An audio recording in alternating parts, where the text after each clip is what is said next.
गुरु जी नूं ते सारी संगत नूं मेरा कोटि कोटि प्रणाम। बड़ा खुशी का मौका है कि असीं गुरु जी की महिमा कर रहे हैं। मैं शिव अंकल गुरु जी के बचपन का दोस्त, इकट्ठा बचपन बीत्या गुरु जी के नाल। अज तुहाडी सेवा दे विच रूबरू होने का मौका मिलिया। तुसीं बड़े भागां वाले हो, बड़े नसीबां वाले हो कि गुरु जी के नाल जुड़े हुए हो। तुहानूं पता कि गुरु जी बहुत भोले सी। मैं उन्होंने मूँह तो कदे भी निराशा नहीं देखी सी बचपन दे विच, कदे गुस्सा, सदा उन्होंने जॉली मूड, चाहे वो दिल च उन्होंने कुछ भी हुंदा सी पर वो हस के मिलते सी। मेरा तो गुरु जी का बचपन का प्यार स्टार्टिंग तो मैं तुहानूं दस्सण लग्या कि 1962 तो मेरे ते गुरु जी का प्यार शुरू होया। मेरे अंकल जो कि पटवारी सी, उन्होंने पोस्टिंग एज ए पटवारी दुगरी पिंड की हुई 1962 दे विच। मैं भी मेरे अंकल दे नाल दुगरी शिफ्ट किया। पहले दिन स्कूल दे विच गए, मैं एडमिशन लिया।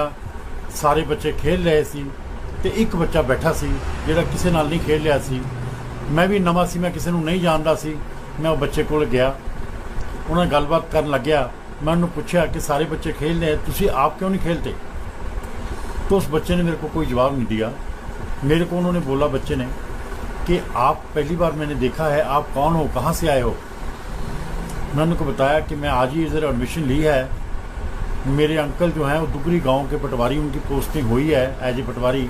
मैं उनके साथ दुगरी गांव रहता हूँ और आज इस स्कूल में मैंने एडमिशन ली है। तो मैंने उसका नाम पूछा तो उन्होंने बताया कि मैं निर्मल सिंह हूँ। तो पहले दिन हमारा दोनों का इतना प्यार हुआ, बातें करते रहे, अपनी गप्पे हाँकते रहे। शाम को छुट्टी हुई 2-2:30 बजे, हम दोनों दोस्त बन गए। एक दिन में दोस्ती बन गई हमारी और शाम को हम घर आए। ये वादा करके असी जुदा होए जब गुरु जी अपने घर जान लगे कि सवेरे आप इत्थे इकट्ठे होवांगे कि आप इत्थों स्कूल चलांगे। नेक्स्ट डे मॉर्निंग गुरु जी उसी जगह पर आ गए, मैं भी वहीं पर आ गया। वहाँ से हम एकदम स्कूल इकट्ठे गए, इकट्ठा जाना हमारा शुरू हो गया। तो हम चलते गए, क्लासें आगे बढ़ती गई। कुछ टाइम तो हमारा दोस्ती इतनी थी कि हम स्कूल में इकट्ठे होते थे। फिर कुछ देर बाद ये हो गया कि हम घर में, या गुरु जी के घर में है वहीं सो गए, अगर मेरे घर में है तो वहाँ सो गए। गुरु जी के घर में वहीं खाना खाया, मेरे घर में तो वहीं खाना खाया। जहाँ होते थे वहीं सो जाते थे। हमारा इतना प्यार था। लेकिन कुछ देर बाद 1963 के स्टार्टिंग में तो इतना प्यार हो गया कि गुरुजी और मैं एक साथ ही रहना शुरू कर दिया। हमारा एक सरकारी जो पटवार खाना होता है, जहाँ पटवारी रहता है, मैं और गुरुजी वहाँ रहते थे, पढ़ते थे, रात को वहीं सो जाते थे। तो मैं और गुरुजी का बहुत लंबा सफ़र है बचपन का। आपको बताना चाहता हूँ कि मैं और गुरुजी तकरीबन 16-17 साल, 16-17 ईयर एक साथ एक मंजी पे सोए हैं। वो हार्ड बेड नहीं थी, वो मंजी थी, और एक थाली में हम खाना खाते थे। और एक साइकिल था हमारे पास जिसके ऊपर हम स्कूल गए। स्कूल के बाद जब कॉलेज ज्वाइन किया, कॉलेज गए। आधे रास्ते गुरुजी साइकिल चलाते थे, आधे रास्ते मैं चलाता था। हैरानी की बात तो तब होती थी कि जब मैं बहुत कई बार साइकिल चलाता, आगे से इतना हवा का प्रेशर होता कि साइकिल नहीं चलता था मेरे से। तो मैं गुरुजी को बोलता था, दोस्त मैं थक गया हूँ, आप ही साइकिल चला लो आज। तो गुरुजी ने कभी मना नहीं किया था। वो साइकिल पकड़ देते थे और चलाना शुरू कर देते थे। मैं पीछे बैठ जाता था तो मैं देखता था कि जो साइकिल हवा आगे से प्रेशर धक्का लगा रही है, हमें बात नहीं साइकिल चलने दे रही, वो ही हवा उसका रुख बदल गया। पीछे से उसने इतना प्रेशर मारना कि गुरुजी ने बिना पैडल मारने इतना हवा का पीछे से दबाव लगना कि साइकिल भागने लग जाना। मैं गुरुजी को कहना, नहीं अब तो हवा बदल गई यार, मैं ही चला रहा हूँ, मैं ही चलाऊँगा, मैं ही। ये हमारी दोस्ती थी। तो गुरुजी कहते थे, शिव तू चलाएगा फिर हवा आगे से आएगी। ये हमारा प्यार था, दोस्ती थी। समय बीतता गया। जब हम 8th क्लास में थे, 1967 की बात है, जनवरी की बात है। हम लोग, क्योंकि गांव में ना तो लाइट थी ना पंखे होते थे, मैं और गुरुजी बाहर खेतों में पढ़ने जाते थे। कहीं गुरुजी बैठ जाते, कहीं मैं बैठ जाता। तो जब शाम होनी, मैं आवाज़ लगानी, निर्मल सिंह चलो भाई घर चलें। या गुरुजी पहले उठ करते थे, वो आवाज़ लगाते थे, चलो घर चले। हम एक साथ फिर घर आ जाते थे। तो एक दिन मैंने नोट किया कि मैं जब उठा तो गुरुजी को आवाज़ें लगाई, चलो निर्मल सिंह घर चलें, निर्मल सिंह घर चलें, तो आगे से कोई आवाज़ नहीं आई, कोई रिस्पॉन्स नहीं मिला। तो मैं डर गया कि मेरा दोस्त कहाँ गया, आवाज़ क्यों नहीं आ रही। तो जहाँ गुरुजी बैठे थे मैं उस ओर जाने शुरू कर दिया। जब मैं आगे जाकर देखा कि जिस खेत में गुरुजी पढ़ रहे थे उसी को पानी छोड़ा हुआ था किसान ने। तो गुरुजी इतने समाधि लगाई हुई थी और इतने मस्त थे कि उनको यही नहीं पता कि मैं पानी में बैठा हूँ और समाधि लगी हुई है, किताबें पानी में उनकी तैर रही हैं। मैं गुरुजी को जाकर पानी में हिलाया, गुरुजी दोस्त उठो, पानी में बैठे हो आपको पता नहीं चल रहा कि आप पानी में बैठे हो, कहाँ किस दुनिया में। गुरुजी पता नहीं किस दुनिया में खो जाते थे बैठे बैठे। मैंने उनको उठाया तो एकदम वो कहते पानी, तो हमने किताबें में गीली होगी क्योंकि बड़ी मुश्किल से तो हम उस टाइम किताबें लेते थे। घर आए, मेरे को उस दिन महसूस हुआ कि मेरा दोस्त क्या इंसान है, कितनी भक्ति में लीन हो जाता है, मगन हो जाता है, इनको पता ही नहीं चलता कि किस दुनिया में, कौन सी दुनिया में चले जाते थे। समय बीतता गया। सबसे पहले जो गुरुजी ने अपना रूप दिखाया कि शिव तेरा दोस्त आम इंसान नहीं है, ये तो साक्षात भोलेनाथ जी है। ये मार्च 1970 की बात है। मैं आपको बताया कि मैं और गुरुजी एक साथ मंजी पे सोते थे। पहले बच्चे थे, छोटे थे, आराम से सो जाते थे। तो गुरुजी सारी रात बैठकर कोई तपस्या, कोई अपना जो उन्होंने करना था, मेरे को नहीं, आज तक नहीं पता वो रात को क्या करते थे। क्योंकि गुरुजी अपना कभी किसी को भेद नहीं देते थे, सिर्फ ब्लेस कर देते थे, आशीर्वाद दे देते थे। उनके कहने पर आज मैं आपके बीच में जो सत्संग कर रहा हूँ, उनकी ब्लेसिंग से ही ये सत्संग हो रहा है। अदरवाइज़ मेरी क्या हिम्मत है कि मैं इस सत्संग के काबिल इतनी मतलब कि बैठूँ आपके बीच में। तो रात को गुरुजी बैठ जाते थे, मैं लेटा होता था, तो हमारे शरीर भी बड़े हो गए जैसे जैसे टाइम बीतता गया। तो रात को जब गुरुजी बैठ जाते थे तो मैं एक साइड पे लेटा रहता था, मैं सिर्फ पासा भी नहीं ले सकता था। तो मैंने एक दिन गुरुजी को कहा, मार्च 1970 20 मार्च और 30 मार्च के बीच की बात है, एग्जैक्ट डेट नहीं याद, कि मैं गुरुजी को कहा, गुरुजी मेरे को बता तो दो आप सारी रात बैठकर क्या करते हो। जब आप बैठ जाते हो मैं बहुत परेशान हो जाता हूँ, मेरे इसको सो नींद नहीं आती, मैं तो एक साइड से सारी रात लेटा रहता हूँ। जब मैं ज़्यादा जिद पकड़ दी तो रात का टाइम था, गुरुजी अपनी समाधि लाकर बैठे हुए थे। तो मैंने उनसे ज़्यादा जिद की कि मेरे को बताओ। तो गुरुजी कहते, शिव उठ, तू मेरा दोस्त है, चल तेरे को आज बताते हैं मैं क्या करता हूँ। गुरुजी बैठे थे तो मैं उनके सामने पाँव की ओर बैठ गया। शिव आंखें बंद कर ले। मैं कहा, दोस्त आंखें बंद करने की ज़रूरत नहीं है, अंधेरा इतना है, दिखाई तो दे ही नहीं रहे आप बैठे, आप मेरे 2-2.5 फुट पे बैठे हो, मेरे को नहीं दिखाई दे रहे, क्योंकि लाइट तो वैसी गांव में नहीं थी। जो दिया था जिसमें हम पढ़ते थे, दिया वो हमने बंद कर दिया था। नहीं, शिव तो आंखें बंद कर रहे उनके। फिर कहा उन्होंने ज़्यादा कहने पे मैंने आंखें बंद कर ली। हार्डली 7-8 सेकंड हुए होंगे, ज़्यादा 10 सेकंड हुए होंगे। शिव आंखें खोल के देख ले मैं क्या करता हूँ। आज भी मैं जब वो सीन मेरी आंखों के सामने याद आता है पुराना, तो मेरे को इतनी कंबनी छिड़ जाती है कि मेरे 2-2.5 फुट पे जहाँ गुरुजी अंधेरे में मेरा दोस्त बैठा था, वहाँ अंधेरा नहीं था, चानन था, और साक्षात शिव भोलेनाथ जी के रूप में मेरे सामने बैठे थे गुरुजी। पहले तो मैं डर गया, क्योंकि हम बच्चे थे, हमें भूतों से डराया जाता था कि भूत आ गया, प्रेत आ गया, भागो दौड़ो सो जाओ, बाहर नहीं जाना। तो पहले तो मैं डर गया कि ये भूत कहाँ से आ गया कोई। लेकिन एकदम मैंने सोचा, नहीं, ये भूत नहीं है, ये तो मेरे कैलेंडरों में, हमारे घर में जो कैलेंडर लगा हुआ है उसमें शिव जी का रूप है, शिव जी की जो स्वरूप है, ये तो वो साक्षात बैठे मेरे सामने। मंदिरों में इनके मैं तस्वीरें देखता हूँ। तो मैंने समझ गया कि मेरा दोस्त ने मेरे को अपना रूप दिखाया, साक्षात भोलेनाथ जी के रूप में मेरे को उन्होंने अपना रूप दिखाया। सेम जटाएं, सेम रूप। ये मैंने उनको इस रूप में 7-8 सेकंड देखा। उसके बाद मैं पहले घबराया भी हुआ था, तो मैं डर गया। मैंने दोबारा जब आंखें झपकी तो फिर अंधेरा था। अंधेरे से मेरे दोस्त की आवाज़ आई, शिव कुछ और देखना चाहता है। तो मैं कहा, दोस्त आज के बाद मैं नहीं आपको डिस्टर्ब करूँगा, आप जो मर्जी करते रहो, मैं नहीं। उसके बाद गुरुजी ने अपना जारी रखा। मैं एक साइड पे लेटा रहता था। हमारी दोस्ती थी, यही हमारा तो प्यार था कि हम लग भी नहीं सोते थे, और गुरुजी अपनी तपस्या भी करते थे। बेशक मैं एक साइड पे सोता रहा। उसके बाद टुकरी गांव की दूसरी घटना बता रहा हूँ। हमारा एक और दोस्त होता था निर्मल सिंह, उसका नाम भी निर्मल सिंह था। हम तीनों दोस्तों जब छुट्टी होती थी जून में, तो हम बाहर खेतों में चले जाते थे, किसी पेड़ के नीचे बैठ जाना हवा में, क्योंकि गर्मी घर में पंखे नहीं होते थे, तो किसी पेड़ के नीचे बैठ जाना। वो मेरे दोस्त जो सरदारों का लड़का था, जिमीदारों का, जिसके गुजरात बोलते हैं, उनकी अपनी ज़मीन थी, उनका खेत में कुआं था बहुत बड़ा। तो मैं और मेरा दोस्त कुएं में जंप लगाते थे, स्विमिंग करते थे, तैरते थे। जब थक जाते थे बाहर आ जाते थे। तो बड़े टाइम बीतता गया। एक दिन गुरुजी को कहा कि गुरुजी आप कभी भी स्विमिंग नहीं करी है, कभी ज़रूरत पड़ जाए तो स्विमिंग तो आनी चाहिए, चलो आज आपको स्विमिंग सिखाते हैं। गुरुजी कहते शिव मेरे को स्विमिंग आती है, आप मेरे को क्या सिखाओ। लेकिन हमारी जिद थी कि हमारे दोस्त को स्विमिंग सिखानी है, ये पानी में कभी नहीं गए। तो हमने ज़बरदस्ती उनके कपड़े उतार दिए कि नहीं दोस्त आज तो आप स्विमिंग करो, तेरे सीखो। उनके हमने कपड़े उतार दिए।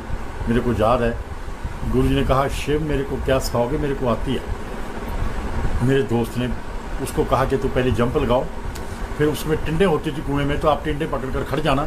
उसके बाद गुरुजी जंप लगाएंगे, जब पानी के ऊपर आएंगे आप पकड़ देना, आपसे नहीं पकड़ा जाएगा तो उसके बाद मैं जंप लगाऊंगा, हम दोनों गुरुजी को बाहर ले आएंगे। पहले मेरे दोस्त ने जंप लगाया कुएं में, वो अंदर चले गए, जाकर उन्होंने टिंडे पकड़ कर रुक गए। उसके बाद मेरे याद है गुरुजी किनारे पे खड़े थे, मैं उनको कह रहा था पीछे खड़ा, गुरुजी चलो दोस्त जंप लगाओ, जंप लगाओ, जंप लगाओ। 2-3 बार मैंने कहा, गुरुजी ने जंप नहीं लगाया। तो मैं क्या कहूँ कि मैंने पीछे से दोनों हाथों से धक्का लगा दिया कि गुरुजी चलो जंप लगाओ। तो जब मैंने धक्का लगाया, गुरुजी कुएं के अंदर चले गए। मेरे को डर था कि मेरा दोस्त डूब ना जाए। मैं अपने दूसरे दोस्त को आवाज़ लगाई कि निर्मल सिंह पकड़ ले यार, कहीं डूब ना जाए हमारा दोस्त जब ऊपर आए। मेरे को अंदर से आवाज़ आई, शिव मैं क्या पकड़ूं, मैं इनको क्या पकड़ूं, ये तो पानी के ऊपर ही बैठे हैं समाधि लगाकर, ये तो पानी के अंदर गए नहीं है, तो चौकड़ी मार कर पानी के ऊपर बैठे हैं। मेरे दिल ने विश्वास नहीं किया कि कोई इंसान कैसे पानी के ऊपर बैठ सकता है। हम जंप लगाते हैं तो 6-7 फुट नीचे कुएं में जाते हैं, तो हमारा दोस्त कैसे पानी के ऊपर बैठ गया है। तो मैंने झुककर जब देखना चाहा कि मैं देखता हूँ कैसे कुएं में बैठे हूँ, ऐसे मैंने झुका आगे को, तो मेरे बाएं और लेफ्ट साइड पे एक हाथ लगा। शिव बीच में क्या देख रहे हो, मैं तो आपके पास बाहर ही खड़ा हूँ। ये 2 बातें, उन्हें अपना शिव जी का रूप दिखाना, कुएं में चौकड़ी मार के तो मैंने देखा ही नहीं उनको कैसे बैठे थे, तो मेरे दोस्त ने देखा। मैं तो सिर्फ यही देखा कि बाहर फिर द्वारा खड़े हैं वो, और मेरे मोढ़े को हाथ लगाकर स्माइल देकर कहते हैं शिव मैं तो तेरे पास बाहर ही खड़ा हूँ। ये 2 बातों ने मेरे को झंझोड़ कर रख दिया कि हमारा दोस्त क्या चीज़ है, कौन है ये जो हमारे बीच में है। ये 2 बातें थी। खैर गुरुजी ब्रेन वॉश कर देते थे कि कोई महसूस ना करे मेरे चमत्कार देखकर, कोई सोचे ना, वो ब्रेन वॉश कर देते थे, आदमी के दिमाग को डेड कर देते थे कि वो इस द्वारा इसके बारे में न मत सोचो। ये 2 बातें बड़ी हैरान करने वाली बातें थी। उसके बाद 71 की बात है, जब 71 या 72 की बात है, जो दुगरी गांव था, वो जो आगे को मलेरकोटले को रोड जाती है, उसके पैरेलल एक बरसाती नाले की खुदाई हो रही थी। लेबर लगी हुई थी, जोर शोर से खुदाई हो रही थी।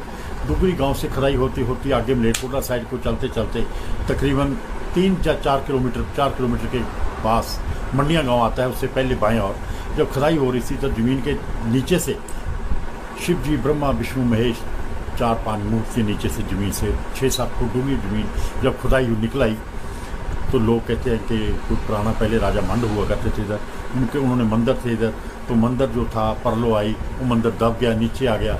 आज खुदाई हुई है, वो बाहर निकल आए। तो आपको पता है कि वो मूर्ति हमारे हिंदू धर्म की मूर्ति, उसको साफ़ किया, धो धा कर उधर ही रख दिया। तो जब रखा तो लोगों ने, जब आते जाते लोगों ने माथा टेकना शुरू कर दिया, माथा टेक कर जाने आने लगे। तो हम देखते रहे, जब मलेरकोटले कॉलेज पढ़ने जाते थे तो वापसी आते जाते हम गुरुजी हमें बताते थे कि शिव ये बहुत प्राचीन मंदिर था जो वो इधर दब गया था, आज जब लेबर ने खुदाई की वो बाहर निकल आई हैं। इसी बातें करते जाते थे। तो हमने देखा कि 5-7 दिन के बाद वहाँ पर एक साधु महात्मा आए, उन्होंने एक झुग्गी डाली। तो झुग्गी डाली तो लोग उस झुग्गी में जाकर माथा टेकते, मूर्तियों को माथा टेकते, साधु महात्मा से आशीर्वाद लेते थे। तो जब हम मलेरकोटले कॉलेज से पढ़कर वापस आए तो देखा कि झुग्गी डाली हुई है, बीच में महात्मा जी घूम रहे उधर। तो मैंने गुरुजी को कहा, गुरुजी चलो हम भी आशीर्वाद लेकर आते हैं कि महात्मा आए हैं तो हम भी चलते हैं। गुरु कहते शिव नहीं जाना है, बिल्कुल नहीं जाना है, महात्मा नहीं होते, ये तो ठग होते हैं, ये चोर होते हैं, ये बदमाश होते हैं, नहीं जाना। तो मैं कहा दोस्त कोई बात नहीं, मैं रिक्वेस्ट की गुरु से, नहीं चलते हैं दोस्त, देख लेते हैं। गुरु जी बड़े मान जाते थे, कहते चलो शिव चलते हैं, चलो आपके साथ चलता हूँ। हम लोगों ने साइकिल पे रोड पे, मेन रोड पे जो साइकिल उधर स्टैंड पे लगा दिए, और हम 3-4 लड़के और थे, मैं और गुरुजी थे, हम चल पड़े। और तकरीबन 30-40 फुट जो रास्ता था, ज़्यादा 40 नहीं 50 फुट होगा ज़्यादा से ज़्यादा, जो मूर्ति जहाँ थी। तो हम गए तो गुरुजी अंदर नहीं गए, बाहर खड़े रहे। हम लोग अंदर चले गए तो जाकर महात्मा जी को माथा टेका और उनसे आशीर्वाद लिया। महात्मा जी ने हमें बड़ी विद्वानों वाली बातें, ज्ञान की बातें सुनाई। तो हमारा रूटीन बन गया। जब मलेरकोटला कॉलेज से वापस आते थे तो वो उधर साइकिल रोड पे रोकने, स्टैंड पे लगाने और महात्मा जी को माथा टेकना, उनसे बातें करनी, उनसे ज्ञान लेना, फिर चल पड़ना। गुरुजी हमें रोकते रहते थे, मत जाओ महात्मा के, मत माथा टेको। लेकिन हम लोग जाना आहिस्ता आहिस्ता 5-7 दिन में हमें पता चला उनकी महात्मा की बातों से कि महात्मा ने हमें बताया कि मैं ऐसे कर देता हूँ, मैं वैसे कर देता हूँ। उनकी बातों से हमें पता चल गया कि ये कोई पुलिस से भगा हुआ भगौड़ा है, इसने कोई क्राइम किया हुआ है, ये अपने गांव से भागकर कोई 150 किलोमीटर दूर आकर इसने अपना डेरा जमा लिया इधर, ये पुलिस से छुपा हुआ है। तो गुरुजी ने कहा, श्री मैंने तो आपको पहले ही कहा था कि महात्मा नहीं होते, ये बदमाश है, वो कहीं से भागा हुआ, ये कोई मुजरिम है। खैर हम गुरुजी की बात के सहमत थे, क्योंकि हमें तो पता चल गया था महात्मा की बातों से। तो गुरुजी कहते, शिव इसको भगाना है, ये हमारे धर्म को बदनाम करेगा, ये मूर्तियों की आड़ में बैठा है, लोग इसको भी माथा टेकेंगे, इसको भी पैसे देंगे इसको, ये तो गलत बात है, हमारा धर्म बदनाम हो जाएगा इससे। तो नेक्स्ट जब हम मलेरकोटला कॉलेज से वापस आ रहे थे पढ़कर, तकरीबन हमारा 1:30-2 बजे पीरियड ख़त्म होता था, फिर हम साइकिल पे चलते थे। उधर से तकरीबन 35-40 मिनट का, हमारा 40 मिनट का रास्ता था। तो गुरुजी जब हम पास आए उस झुग्गी के पास, तो गुरुजी कहते ऐसे करो, इधर पत्थर उठाओ, इसके मारो 2-2 पत्थर, भागेगा, डर का भाग जाएगा। हम लोगों ने पत्थर उठाए और वो महात्मा की झुग्गी के ऊपर मारना शुरू कर दिया। 2-2, 3-3 पत्थर मारे, अच्छा बुरा भी कहा उनको, महात्मा जी को, और फिर हम सड़क पे चलते चलते निकल गए। हमारा रूटीन बन गया डेली का कि पत्थर मारने आगे निकल जाना। तो 5-6 दिन तो चलता रहा। एक दिन जब हमने पहला पत्थर मारा ही था, तो मैंने देखा कि महात्मा झुग्गी में पहले तैयार बैठे थे, उनके हाथ में त्रिशूल था और बहुत स्पीड से हमारे पीछे दौड़ गए। हम लोग समझ गए कि ये हमें मारने के लिए आ रहे हैं।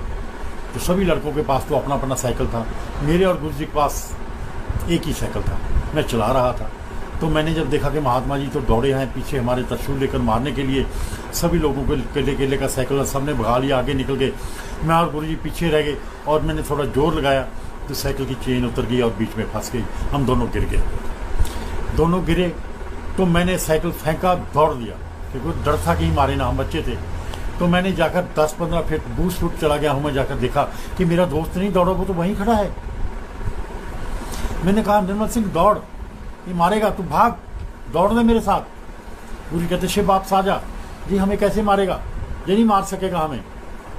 मैं कहा, दोस्त भाग। मैं 3-4 बार कहा। जब गुरुजी नहीं दौड़े तो मेरे को जाया कि यार मेरा दोस्त है, मैं जान से भी ज़्यादा इसको प्यार करता हूँ, अगर उन्होंने मार दिया गुरुजी के पेट में तो बहुत बुरा होगा। मेरे हाथ में एक डंडा था और थोड़े पत्थर, 1-2 पत्थर उठा लिए मैंने। मैं वापस गुरुजी के पास आ गया तो मैंने देखा कि जो महात्मा था वो 12-13 फुट या 10-12 फुट के करीब आकर गुरुजी के पास आगे आकर रुक गया। तो 1 कदम आगे बढ़ता था, 2 कदम पीछे हट जाता था। वो साधु, वो महात्मा 1 कदम आगे बढ़ता था, 2 कदम पीछे हट जाता था। उसने बहुत आगे बढ़ने की कोशिश की थी, फिर पता नहीं क्यों पीछे हट जाता था। फिर उसके हाथ में त्रिशूल उसने ऐसे पकड़ा हुआ था, जब ऐसे मारने लगा तो उसका हाथ ऐसे ही हो जाता था और त्रिशूल गिर जाता था। उस फिर उठाता था, फिर मारने लगता था, फिर हाथ ऐसे हो जाता था, फिर त्रिशूल गिर जाता था। उसने 5-6 बार उठाकर मारने की कोशिश की थी, लेकिन उसका हाथ पता नहीं ऐसे खुल जाता था। जब आगे बढ़ जाता था 1 कदम तो पीछे हट जाता था 2 कदम। आखिर में ना तो वो आगे बढ़ सका, ना त्रिशूल मार सका। उसने त्रिशूल फेंका, दोनों हाथ ऐसे जोड़े, आकर गुरुजी के पाँव में पड़ गया ऐसे कि मेरे को माफ़ करना, आप कौन हो मैं नहीं जानता, क्या शक्ति हो मैं नहीं जानता। जब मैं आगे बढ़ता था तो पता नहीं कौन सी शक्ति थी जो मेरे को 1 कदम आगे बढ़ता था, 2 कदम पीछे धकेल देती थी। फिर मैं आगे बढ़ता था, वो फिर मेरे को पीछे धकेल देती थी। और जब मैं त्रिशूल मारने लगता था, वही शक्ति मेरे हाथ को ऐसे खोल देती थी, मेरा त्रिशूल गिर जाता था। ना मैं त्रिशूल मार सका, ना मैं आगे बढ़ सका। मैं नहीं जानता आप कौन हो, जो भी हो मेरा आपको प्रणाम, मैंने माफ़ करो, मैं तो गलती हो गई। गुरुजी बड़े भोले सी, जा माफ़ किया तेरे पुराने गुनाह, तेरे पुराने कर्म, तेरे जो माड़ा किया सब काट दिया, सब माफ़ कर दिया, जा जाकर नई जिंदगी आज से जी। इतनी हुई बात। महात्मा जी ने अपना त्रिशूल उठाया, वापस जोगी गए और चल दिए। मैं और गुरु जी ने अपनी चेन चून साइकिल की चढ़ाई, मैं चलाने लग गया, गुरु जी फिर मेरे पीछे बैठ गए। हम दुगरी गाँव पर नेक्स्ट डे जब हम मलेरकोटले कॉलेज पढ़ने के लिए जा रहे थे तो वहाँ पर ना झुग्गी थी ना कोई महात्मा थे, सिर्फ वो जो मूर्तें थे वो पड़ी। ये गुरु जी की महिमा थी। मैं फिर भी ना समझ सका कि गुरु जी क्या शक्ति हैं, क्या हैं जो महात्मा आगे नहीं बढ़ सका। वो गुरु जी का ऐसा तेज तपस था कि गुरु जी के उसकी हिम्मत पता नहीं, मैं तो आप भी नहीं जानता कि 10-12 फुट पे महात्मा आगे बढ़ नहीं सका, क्योंकि गुरु जी का इतना शक्ति थी, वो कोई माड़ी नींद से उसके पास नहीं जा सकता था। मैं आगे भी आपको बताऊंगा अतवाद के टाइम की बात। खैर टाइम बीतया। उसके बाद 5 मार्च 1975 की बात है। मेरे अंकल रिटायर हो गए थे उधर से, डुगरी गांव से। हमने अपने गांव शिफ्ट करना था। 5 मार्च 1975 को हमने ट्रॉली में सामान डाला हुआ था और तैयारी थी हमारी चलने की। तो मैं ट्रॉली के पास खड़ा था तो गुरुजी मेरे सामने खड़े थे। तो मैंने ध्यान से देखा कि गुरुजी की दोनों आंखों में आंसू थे। मैंने कहा, दोस्त आप उदास क्यों हो गए हो, क्या बात होगी?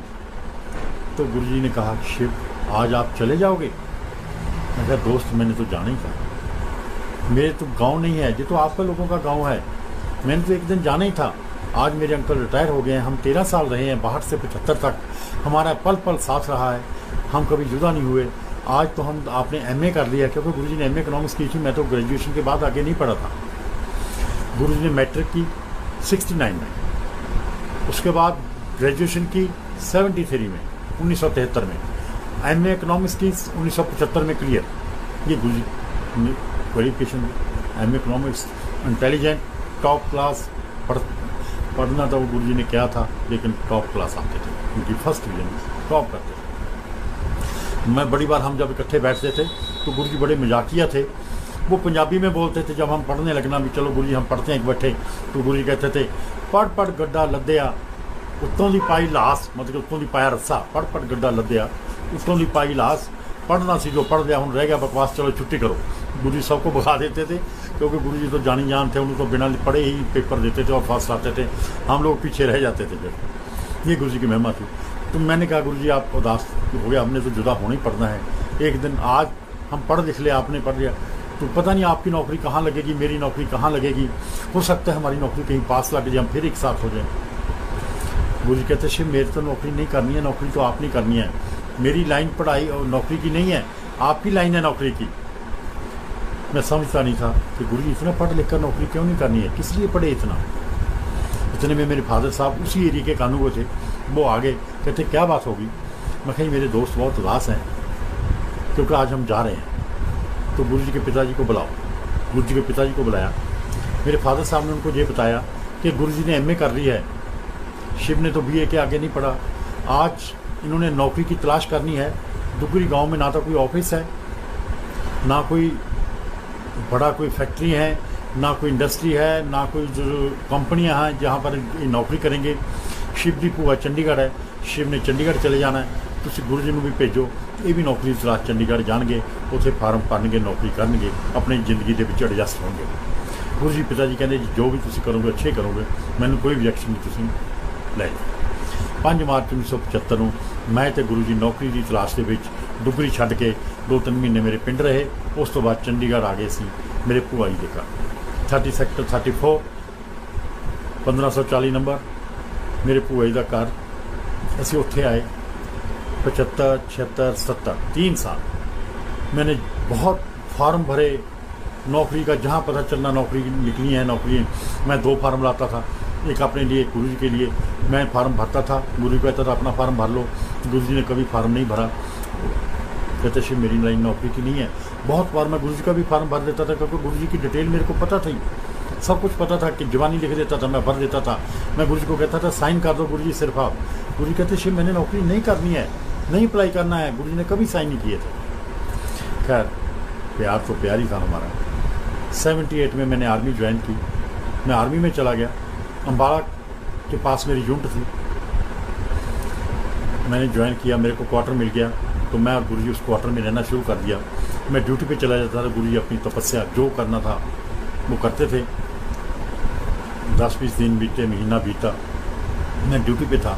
गुरुजी घर में थे। हमारा एक उधर माली होता था, उसका नाम था बलविंदर सिंह। तो गुरुजी ने उसको बुलाया कि बलविंदर सिंह इधर आओ। वो माली दौड़ा दौड़ा आया, कहना हाँ जी दसो। तो गुरुजी ने उससे पूछा कि आपका बेटा बीमार रहता है? तो माली कहता हाँ जी सर, मेरा बेटा बीमार रहता है, बचपन से ही बीमार रहता है। आज 9 साल का हो चुका है, आज 9 साल का हो चुका है। जब से पैदा हुआ है वो बीमार ही चल रहा है। डॉक्टरों की जितनी मैं तनख्वाह लेता हूँ सब डॉक्टरों के पास दे देता हूँ, दवाई चलती है। जिस दिन दवाई नहीं खाता वो मंजे पे बैठ के लेट जाता है। गुरुजी कहते जा तेरे बच्चे को ब्लेस करते हैं, एक पानी की बोतल ले आ। वो भागा गया, एक पानी की बोतल ले आया।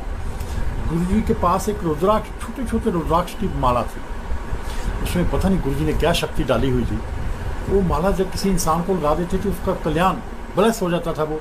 और अगर पानी में लगा जाते थे, वो पानी में डोब देते थे उसको थोड़ा सा भी, तो वो पानी अमृत बन जाता था। तो गुरुजी ने वो माला पानी में डाली, तो मंत्र जाप किया और एक फूंक मारी पानी में। कहते जब पानी ब्लेस कर दिया, अपने बच्चे को पिलाओ, 2 चमचे रोज पिलाया करो। जिस दिन ये पानी खत्म हो गया तो आपका बच्चा ठीक हो गया। 20-25 दिन के बाद वो माली आया और गुरुजी के पाँव में पड़ गया कि जी मेरा बच्चा 10 दिन हो गए कोई दवाई नहीं खा रहा है और बिल्कुल ठीक है, कोई प्रॉब्लम नहीं है उसको। कि गुरुजी की मैं उनके आशीर्वाद था, उनके जो जल प्रसाद ब्लेस किया था उससे वो बच्चा ठीक हो गया था।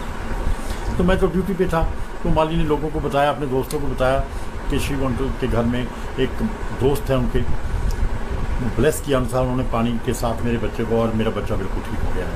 वो 2 आदमी को लाया, 2 4 को लाए, 4 6 8 10 20। तो मेरे को दफ्तर में किसी ने बताया कि सर आप जब ड्यूटी पे होते हो ना, आपके घर में तो मेला लग जाता है, बड़े लोग आते हैं आपके दोस्त के पास, बड़े ब्लेस होकर जा रहे हैं लोग उधर।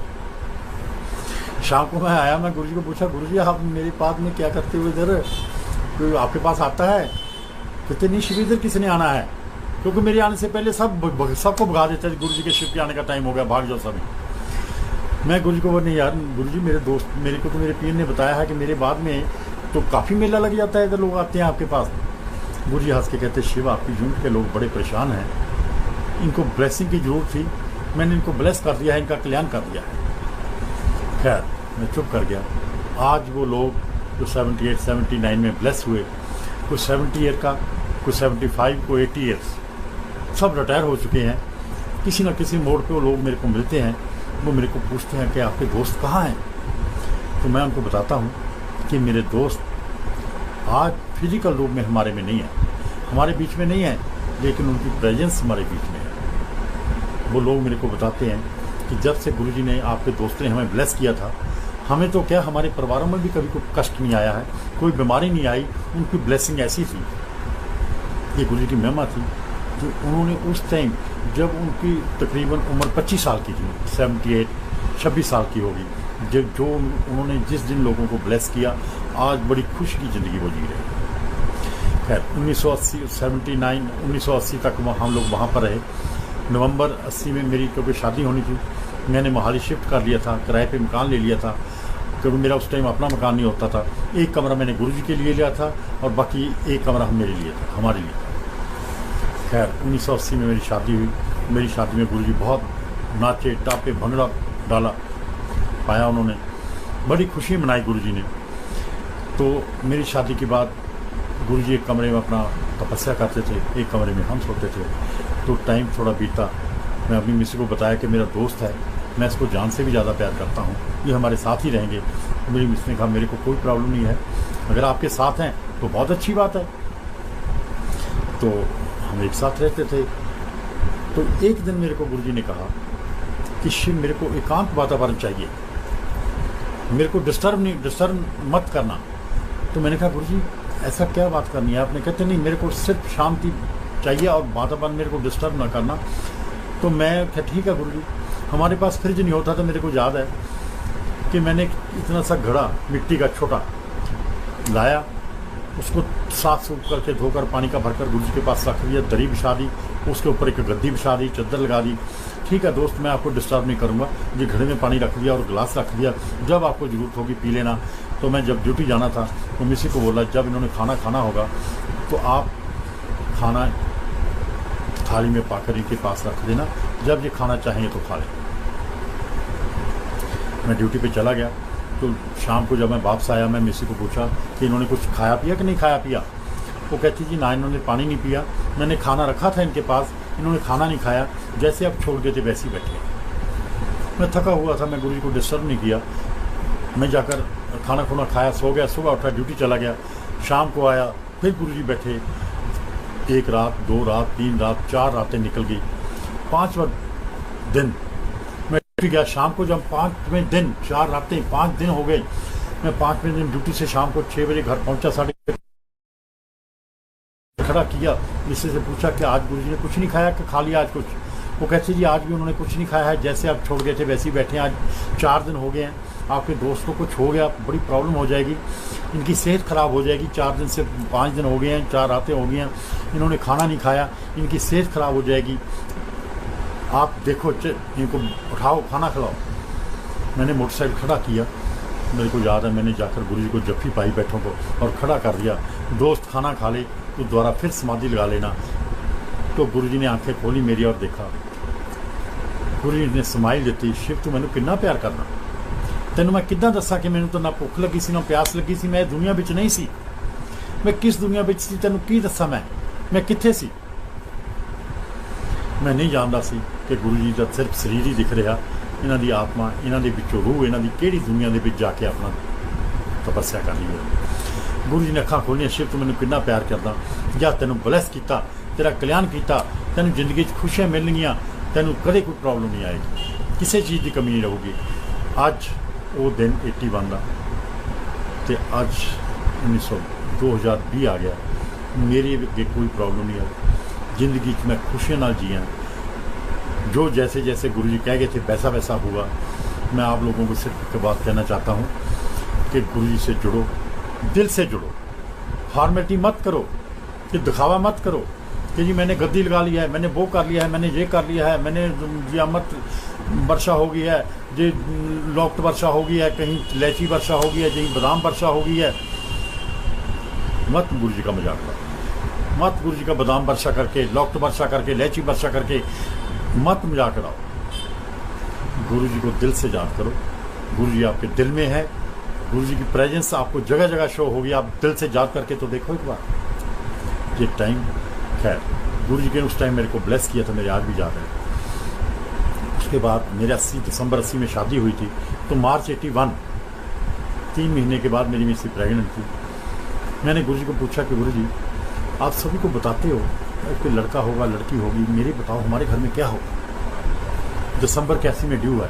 तो गुरुजी हंस के कहते शिव थोड़े तक अक्टूबर 82 के फर्स्ट वीक बेटा होगा। मैं गुरुजी आपने तो 20 महीने का टाइम दे दिया, ये तो हमारे तो इसी साल है, आपने तो 10 महीने ऊपर दे दिए। शिव देख लेना, लिख ले अक्टूबर 82 जो फर्स्ट वीक में आपके बेटा होगा। वो मिस कैरेज हो गया। मेरा बेटा चेतन कौशल जो कि ऑस्ट्रेलिया में गुरुजी की ब्लेसिंग के साथ सेटल्ड है, सिटीजन है उधर का, वो अक्टूबर 82 में उसका जन्म हुआ। 5 अक्टूबर 1982 PGI में उसका चंडीगढ़ जन्म हुआ। तो जब वो पैदा हुआ रात के 12:01 पे, तो नर्स एकदम लेकर हमारे पास बाहर आ गई। मैं और गुरुजी बाहर खड़े थे रात को, कहते सर बेटा हुआ है। तो उन्होंने गुरुजी के हाथ में पकड़ा दिया। तो गुरुजी पता नहीं क्या शक्ति थे, क्या करते थे, ऐसे हाथ किया, ऐसे किया, मेरे बेटे के हाथ में रख दिया। जो छोटा सा हाथ था वो 10 का नोट। कहते शिव शगन है। मेरे गुरुजी के पास पैसा नहीं होता था, लेकिन वो ऐसी किसी को प्रसाद देना है, ऐसी लड्डू, ऐसी काजू बादाम ऐसी देते थे, और जिसको हम सचखंड का प्रसाद कहते हैं ऐसी दे देते थे। वो शक्ति थे, कुछ भी कर सकते थे। तो उन्होंने ऐसी किया और एक 10 का नोट मेरे बेटे के हाथ में ले लिया और ब्लेस कर दिया। सबसे पहली जो शगन था गुरुजी ने दिया था मेरे को, बेटे को आज दिया। खैर उसके बाद टाइम बीतता गया, तो गुरुजी को पता था कि मैं उनकी जो तपस्या है वो नहीं होने दूंगा। मैं नहीं चाहता था कि मेरा दोस्त भूखा रहे। मेरे से बर्दाश्त नहीं होता था कि मेरा दोस्त बिना कुछ खाए पिए रहे। तो एक दिन मैं ड्यूटी से आया, तो गुरुजी मेरे घर से पता नहीं कहाँ चले गए। मैंने मिसी को पूछा गुरुजी कहाँ है, मेरा दोस्त कहाँ है। वो कहती जी ऐसे है, वो दिन में गए हैं, 11-12 बजे चले गए कहीं, दिन में किसी टाइम गए, मेरे को पता नहीं, बता कर नहीं गए हैं। मैंने मोटरसाइकिल उठाया, मेरे पास मोटरसाइकिल होता था, मैं जगह जगह चल गया, जहाँ हम जाते थे वहाँ ढूंढा, लेकिन मेरे को गुरुजी कहीं नहीं मिले। बहुत ढूंढा, 2-3 दिन हर जगह ढूंढ कर देख लिया, गुरुजी नहीं मिले।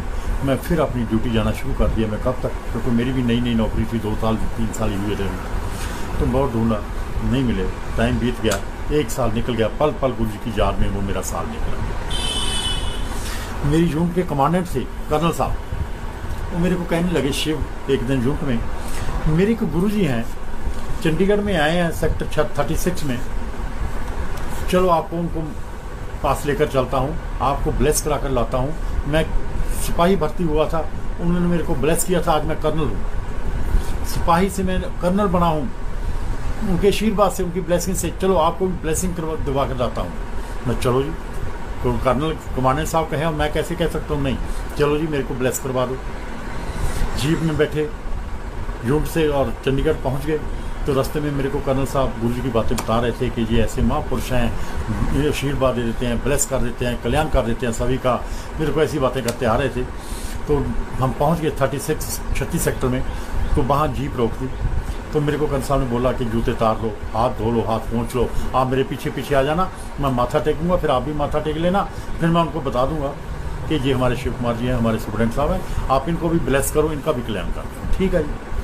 तो जी मैं पीछे पीछे चला गया। तो आगे जाकर गुरुजी बैठे थे उस कमरे में, तो मेरे याद है गुरुजी के ब्लैक, जैसे मैंने ब्लैक, आज कुदरती बाई चांस मैंने भी ब्लैक ही पहना हुआ, ऐसे ब्लैक कपड़े थे गुरुजी के पहने हुए, नीचे चादरा धोती पहनी हुई थी, ऊपर उन्होंने बड़ा अच्छा मतलब कि शर्ट कमीज पहना हुआ।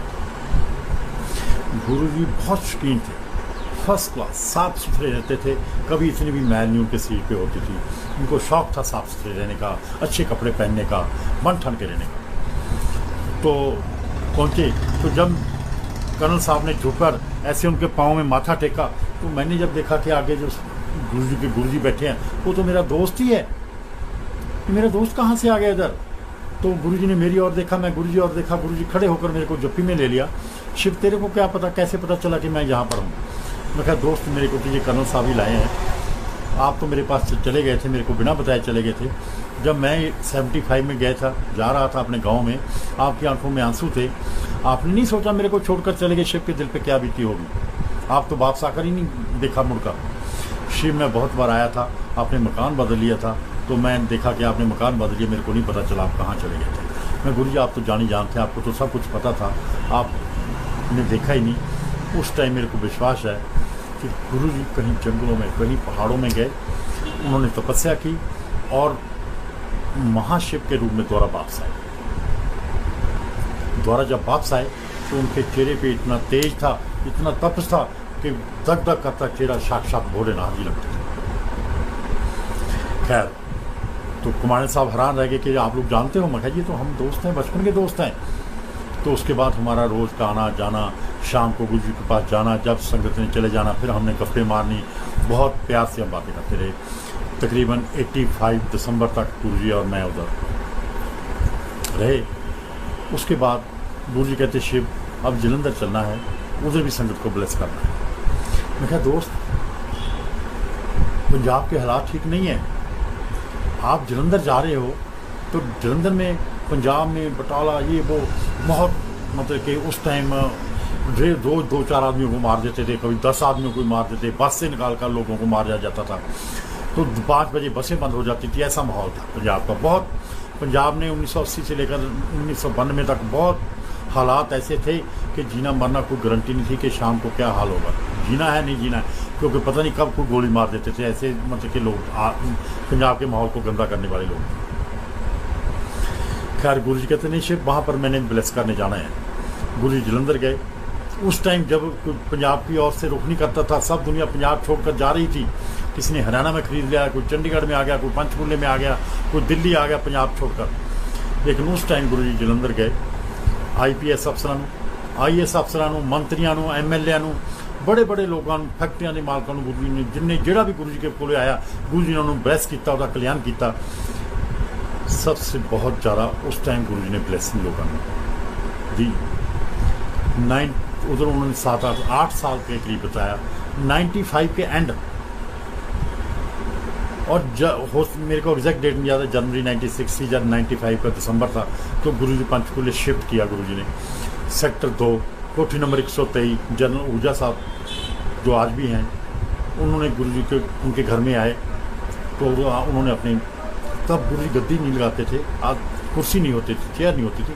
गुरुजी उस टाइम नीचे बैठते थे, पहले नीचे गद्दा लगाते थे, सराहना मोटा रखते थे और उस अपना लोगों को बैठ कर नीचे ब्लेस करते थे। तो मैं गुरुजी को, मैंने तो पता ही था कि गुरुजी आए, मैं चलते जाता था और आशीर्वाद लेकर आता था। उनके आशीर्वाद से मेरी ज़िंदगी बहुत बढ़िया चलती रही।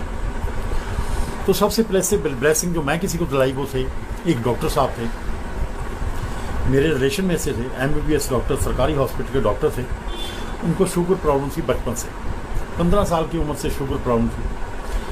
तो गुरुजी वो डॉक्टर साहब इंसुलिन लेते थे, खाना खाने से पहले इंसुलिन, आप लोग समझते हो कि घर घर शुगर हुई पड़ी है लोगों को, इंसुलिन है भी, खाना खाने से पहले वो शुगर के लिए एक इंजेक्शन पेट में लेते थे ताकि शुगर न बढ़ जाए। बहुत हाई उनकी शुगर रहती थी। मैं डॉक्टर साहब बोला, डॉक्टर साहब चलो आपको ब्लेस करवा कर लाते हैं, आपकी शुगर ठीक हो जाएगी। तो डॉक्टर साहब बोले, शिव मैं खुद डॉक्टर हूँ, मैं इसके बारे में अच्छी तरह जानता हूँ। शुगर की दवाई खानी पड़ेगी, सैर और परहेज, ये 3 चीज़ें हैं जो ज़रूरी हैं इसके लिए। चलो तो सही, आशीर्वाद तो लो, गुरुजी हैं वो, महापुरुष हैं, साक्षात भोलेनाथ जी का रूप है वो। नहीं, शिव कहते नहीं। पहले तो गुरुजी डॉक्टर साहब माने नहीं। जब मैंने उनको कहा कि विश्वास करके एक बार चलो, श्रद्धा से चलो, बड़ी बात है श्रद्धा, अब दिल से विश्वास करो, श्रद्धा रखो, चलो ब्लेस करवा कर लाता हूँ। खैर मैं और डॉक्टर साहब गुरुजी के पास गए, तो गुरुजी अभी आगे बैठे थे। तो गुरुजी ने जब गए तो गुरुजी कहते, शिव आप पहले लंगर कर लो, फिर हम मिलते हैं। हम फर्स्ट फ्लोर पे लंगर था, ऊपर लंगर करने चले गए तो हमें प्लेटें दी गई। तो आगे देखा कि वो बाल्टी में जलेबी लेकर घूम रहा था लंगर प्रसाद में। तो मेरा दिल बड़ा करता था कि मैं जलेबी खूब पेट भर कर खाऊँगा। तो हमें प्लेटें दी गई, तो जलेबी वाला आया बाल्टी लेकर, जलेबी जलेबी जलेबी करता, जलेबी प्रसाद। मेरे को तो एक जलेबी दी, तो डॉक्टर साहब की थाली में मुट्ठी भरी और 6 जलेबी रखी। और डॉक्टर साहब कभी जलेबी की ओर देखे, कभी मेरी ओर देखे, शिव क्या करूं मैं? डॉक्टर साहब खा लो, ये गुरुजी की ब्लेसिंग्स हैं। डॉक्टर साहब कहते, शिव मैं तो चीनी का दाना नहीं खाता, ये तो रस की भरी हुई जलेबी, गरम गरम जलेबी रस की भरी हुई है, मैं तो मर जाऊँगा। मैं, डॉक्टर साहब खा लो, ये गुरुजी का है। गुरुजी शुगर वाले को शुगर खिलाकर ठीक करते थे, जो जिसको प्रॉब्लम होती थी वैसी चीज़ देकर उसको ठीक करते थे। जिसके कोई हैंडीकैप्ड है, किसी की टांग काम नहीं करती, गोडा नहीं काम कर रहा है, बाजू नहीं काम कर रही, उसको कहते थे डांस कर, उसको डांस करवा कर ठीक कर देते थे। ये गुरुजी की मेहनत थी। तो गुरुजी ने भी उनको जलेबी, मतलब कि गुरुजी की ही आशीर्वाद से उनको 6 जलेबी मिली। जलेबी उन्होंने खा ली मेरे कहने पे। डर तो मुझे भी था कहीं डॉक्टर साहब 6 जलेबी खाकर इधर ही ना बैठे रह जाएं। खैर लंगर प्रसाद किया हम दोनों ने। लंगर प्रसाद करने के बाद जब हम सीढ़ियाँ नीचे उतर रहे थे तो उन्होंने कहा, शिव, डॉक्टर साहब कहते, शिव मेरे तो गले की खराश ही ठीक होगी जो बचपन से होती थी। मैं, डॉक्टर साहब खराश नहीं, आपकी शुगर भी ठीक होगी। चलो डॉक्टर गुरुजी से आशीर्वाद लेते हैं, ब्लेस दिलाता हूँ आपको, ब्लेसिंग कहकर उनको। तो नीचे गए हमने, तो डॉक्टर साहब को, गुरुजी को कुछ भी नहीं बताया था हम कैसे आए, क्या है, कौन है ये। तो गुरुजी आगे से कहते, डॉक्टर जा तेरी शुगर ठीक करती, ब्लड प्रेशर ठीक करता, तेरा कल्याण करता, जाके कल शुगर चेक कराई। अगले दिन गुरुजी ने जो कहा, डॉक्टर ने शुगर चेक कराई, शुगर नॉर्मल 80-120। आज गुरुजी की, उस डॉक्टर साहब की उम्र 75 या 76, हो सकता 78 हो गई। आज वो कोई मेडिसिन नहीं खा रहे, सिर्फ गुरुजी का जल प्रसाद लेते हैं, सैर करते हैं, और गुरुजी का जो जल प्रसाद है वो छींटा कभी ना कभी घर में छींटा भी दे लेते हैं। किसी के घर में कोई नेगेटिविटी कभी हो तो जो गुरुजी के जल प्रसाद है उसमें वो शक्ति है, आप सोच भी नहीं सकोगे कि अगर घर में नेगेटिविटी है तो थोड़ा जल प्रसाद, जो मंदिर का जल प्रसाद मिल जाए वो तो रीसी कोई नहीं है। अगर मंदिर का जल प्रसाद आपके पास नहीं, आप दूर हो, कहीं मंदिर से बहुत दूर हो, तो कहीं भी सत्संग का जल प्रसाद ले लो। अगर सत्संग का भी नहीं ले सकते तो कोई भी गुरुजी के स्वरूप के पास आप एक तांबे का लोटा भरकर रख लो, 24 घंटे रखा रहने दो। 24 घंटे के बाद मंत्र जाप करके 2-4 बार उसको उठा लो, वो जल प्रसाद ब्लेस हो जाता है। ये गुरुजी की महिमा है। उसका छींटा दे लो और पी लो, आपके सब कष्ट। आज गुरु जी की उम्र 77 या 78 में एग्जैक्ट याद नहीं है। आज गुरु जी की वो डॉक्टर साहब ऐसे आनंद माने हैं जैसे कोई जंग लड़के हैं, ऐसे वो सैर करते हैं। उसके बाद मेरी कज़न सिस्टर की 92 में शादी हुई। 92 में शादी हुई, 96 तक उनके कोई बच्चा नहीं था। हर जगह घूम लिए, एलोपैथिक, आयुर्वेदिक, होम्योपैथिक, हर मेडिसिन खाई उन्होंने, कोई खास पता नहीं 1.5 लाख पौने 2 लाख उन्होंने मेडिसिन पे, डॉक्टरों की फीस से, टेस्ट दवाइयों पे लगा दिया, लेकिन कोई उम्मीद पूरी नहीं हुई, उनकी आस पूरी नहीं हुई। तो बहुत रोती रहती थी, बहुत सारा दिन रोती रहती थी, क्या करूं, बच्चे के लिए तड़फ रही थी। तो मेरे एक पीजीआई के डॉक्टर से, बहुत सीनियर डॉक्टर थे गायनी के, मेरे नॉन थे। मैंने उनसे कहा कि डॉक्टर साहब ऐसी ऐसी बात है, आप देखो, चेक करो, बताओ कि कुछ उम्मीद है तो इलाज करवाएं, नहीं उम्मीद है पैसा वेस्ट करने की क्या फ़ायदा। हर डॉक्टर फीसें ले लेता है, टेस्ट करवा लेता है, कमीशन खा जाता है, दवाइयाँ लिख देता है, लेकिन कुछ नहीं होता। प्लीज़ आप हमें बताओ, आप बहुत अच्छे डॉक्टर, सीनियर डॉक्टर। खैर जी, वो कहते ठीक है, बुलाओ उनको। मैं उनको ले गया, तो उन्होंने पूरे दोनों को मियाँ बीबी के टेस्ट किए, सारे टेस्ट ले लिया, अल्ट्रासाउंड पता नहीं क्या क्या किया। तो कहते शिव कल आ जाना, मैं रिपोर्टें लेकर आपको बता दूँगा। दूसरे दिन मैं गया, जब मैं दूसरे दिन गया तो डॉक्टर साहब ने मेरे को बताया कि शिव, आपकी जो कज़न सिस्टर है, तो लेडीज़ के ट्यूब्स होती होंगी अंदर, जिससे बच्चे की पैदाइश होती है। कहते ये दोनों ट्यूब्स आपके ख़त्म नहीं है, ख़राब हैं। इनके हस्बैंड के जो बच्चे वाले स्पर्म है वो नहीं है, एक में नुक्स नहीं है, दोनों में नुक्स है। इम्पॉसिबल, बच्चा नहीं हो सकता इनके कभी भी। आप इनको समझाओ, दवाइयों पे पैसा वेस्ट ना करें, भगवान का बहाना माने और इलाज के चक्कर में मत पड़े। बाकी ज़िंदगी इनको ऐसी गुजारनी पड़ेगी बच्चे के बगैर। तो मैं कैसे बताऊं मेरी सिस्टर को जाकर के डॉक्टर साहब ने ऐसा किया। मेरा दिल नहीं बड़ा, हिम्मत नहीं हुई उनको बताने की। तो 2-3 दिन निकल गए, सिस्टर मेरे पीछे पड़ गई मेरी, तो बताओ बताओ क्या हुआ, कैसे हुआ। डॉक्टर साहब ने क्या बताया। जब ज़्यादा पीछे पड़ गई, मैंने उनको बताना पड़ा कि जी डॉक्टर साहब ने कहा है कि आपकी ये प्रॉब्लम है, आपके हस्बैंड में ये प्रॉब्लम है, आप बच्चा नहीं हो सकता। मेरे को याद है वो दिन मेरी सिस्टर कितनी रोई, कितनी ज़ोर ज़ोर से रोई होगी, चिल्लाई होगी। कहती मैं किसके लिए जीना है, अब मैं जीना क्या करके, क्या जीना है, किसके लिए जीना है, क्या करूँगी जीकर, जब मेरे को आगे कुछ नहीं दिखाई दे रहा। खैर जी, 5-6 दिन बाद मेरी सिस्टर, जो नींद की गोली होती है ना, 10-12 गोली या 15 गोली देकर मुंह में पक्का मारा, पानी पिया, अपना सुइसाइड करने के लिए उन्होंने अपनी ज़िंदगी ख़त्म करने की सोची। कोमा में चली गई, बेहोश हो गई। पता चल गया कि ऐसा हो गया, क्योंकि शीशी से डब्बी से पता चल गया, तो फटाफट हॉस्पिटल ले गए। हॉस्पिटल वालों ने उसको जो ट्रीटमेंट देते हैं, बॉम्पिंग करवाई, ग्लूकोज लगाया, 5-7-10 घंटे में ठीक होकर नेक्स्ट डे वो वापस घर आ गई। लेकिन वो मेरे से देखी नहीं जाती थी जो उसका हाल। कब तक किसी को राखी रख सकता है। 1 महीने के बाद 25 दिन या 1 महीना हुआ, फिर उसने वैसे किया, फिर नींद की गोली खाई और पानी पी लिया, फिर कोमा में चली गई, बेहोश हो गई। फिर मौका देख लिया, किसी ने देख लिया कि ये बच्चे, फिर दोबारा कर लिया, फिर हॉस्पिटल ले गए, फिर डॉक्टर ने इलाज किया, वही सेम ट्रीटमेंट, फिर भगवान जैसे लंबी लिखी हुई थी उसकी, फिर बच गई। तो मैंने उसको देखा कि ये ऐसे कैसे जिएगी। तो मैंने मेरी सिस्टर को कहा कि मेरे दोस्त हैं, आप भी बचपन से जानते हो, लोग गुरुजी कहते हैं, उनकी ब्लेसिंग से सब लोग। मैं उनको ढांस बताया, ढांस दिया कि चलो, हौसला दिया, चलो गुरुजी के पास चलते हैं, उनकी ब्लेसिंग से आपके सब कुछ हो जाएगा, बचाओ। मेरे कहने पे वो चल पड़े मेरे साथ। हम पंचकूले चले गए उनके पास, ये 96 की बात है। तो डॉक्टर ऊर्जा साहब के घर चले गए। तो गुरुजी मेरे को देखकर हंस पड़ते थे कि शिव आज कोई नया केस फिर ले आया है एक। तो गुरुजी कहते हाँ शिव, क्या हाल है, ठीक हो, ब्लेस करना है इनको, बच्चा नहीं है। मैं गुरुजी आप तो जानी जान है, आप ब्लेस करो। शिव, आपने टेस्ट करवा लिए, सब कुछ हो गया, आपको पता चल गया कि बच्चा नहीं हो सकता, मैं क्या कर सकता हूँ। डॉक्टर ने बता दिया, इलाज पे पैसा वेस्ट कर लिया, अभी आपने गुरुजी जानी जानते, मैं नहीं कुछ कर सकता जब इनकी प्रॉब्लम है। मैं कहा गुरुजी, जहाँ मेडिकल साइंस फेल हो जाती है, जहाँ मेडिकल साइंस आकर रुक जाती है, आपकी ब्लेसिंग्स तो वहाँ से शुरू होती हैं, वहाँ से आप ब्लेस करते हो। प्लीज़ आप ब्लेस करो, नहीं तो ये 2 बारी तो मरती बच गई है, अब नहीं बचेगी, कभी ना कभी इसने फिर ऐसे कर दिया। तो गुरु जी मेरी और देखे और हंसे, शिव को आस भी आया है कि मेरा दोस्त शिव ब्लेस करेगा, गुरु जी ब्लेस करेंगे। क्या ब्लेस किया, ऐसी हाथ करते थे।